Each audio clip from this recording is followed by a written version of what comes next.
Sir, क्या नुकसान पंजाब का होगा? सबसे पहले तो मैं मीडिया का धन्यवाद करता हूं, आज बड़े शॉर्ट नोटिस के ऊपर आप सभी आए हैं। देखिए, ये बहुत बड़ा मतलब कि जो ये समझ लीजिए गरीब का जो पेट है उसके ऊपर इन्होंने लात मारी है। ये गरीब की जो रोजी रोटी है उसको छीनने वाली स्कीम है और गरीब का गला दबाने वाली स्कीम है। और ना सिर्फ एक तीर से मोदी सरकार ने, भाजपा में राज करती जो केंद्र में जो सरकार है भाजपा सरकार, उसने एक तीर से दो निशाने लगाने की कोशिश की है। नंबर एक, गरीब के पेट के ऊपर लात मारी है। दूसरा, जो देश का संघीय ढांचा है, जो हमारा फेडरल ढांचा है, हमारे देश का जो फेडरल ढांचा है, उस फेडरल ढांचे के ऊपर ये सीधा वार है। जैसे मैं मोटे मोटे जो जो पुरानी स्कीम और जो नई स्कीम में फ़र्क है, अंतर है, वो मैं आपको बताना चाहूँगा। नंबर एक था, जो पहले इन्होंने ये कहा था कि 100 दिन की हर परिवार को गारंटी दी थी रोजगार की। अभी ये कह रहे हैं जी हम 125 दिन देंगे, परंतु बड़ी अलग सा जो डेटा मैं लेके आया हूँ वो ये है कि पूरे भारत के अंदर आज तक जो केंद्र में राज करती सरकार है वो 45 दिन से ज़्यादा एवरेज निकाल ही नहीं सकी किसी को रोजगार देने की। तो नेशनल एवरेज है 45 दिन की। 100 दिन का हम रोजगार देने का पहले वादा कर रहे थे, वो नहीं पूरा हो पाया, तो हम 125 दिन के दावे ठोक रहे हैं। सबसे पहले तो यहीं पे ये स्कीम फेल है। फिर दूसरी तरफ आ जाइए, आगे क्या होता था, अगर कोई भी लाभपात्री होता था वो अगर डिमांड जनरेट कर देता था तो 15 दिन के अंदर अंदर उसको मनरेगा में काम मिलना अनिवार्य होता था, देना पड़ता था।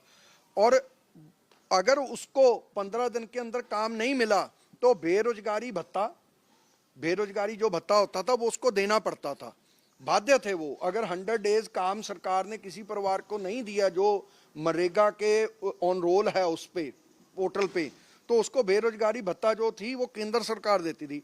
अब वो बेरोजगारी भत्ते को निकाल के अपने गले से निकाल दिया, अब सारी स्टेटों के गले में डाल दिया कि जी बेरोजगारी भत्ता भी ये देंगे, अगर 15 दिन के बाद में कोई भी ऊपर बेनिफिट उनको देने पड़ेंगे तो स्टेट गवर्नमेंट देगी। आगे चलिए, 100% आगे जो लेबर थी, लेबर कॉस्ट थी, लेबर वेजेस जो थी वो मतलब केंद्र सरकार पे करती थी, और जो मटेरियल कॉस्ट होती थी उसमें 75% केंद्र सरकार भरती थी, 25% स्टेट सरकार भरती थी। अब इन्होंने इसको टोटल पैटर्न चेंज करके बीच में ही लेबर, बीच में ही मटेरियल 60-40 रेशो कर दी कि 60% केंद्र भरेगा, 40% जो है राज्य सरकार भरेगी, जिससे हमारे पंजाब को सीधा सीधा 600 करोड़ रुपए का नुकसान होने जा रहा है, 600 करोड़ रुपीस का।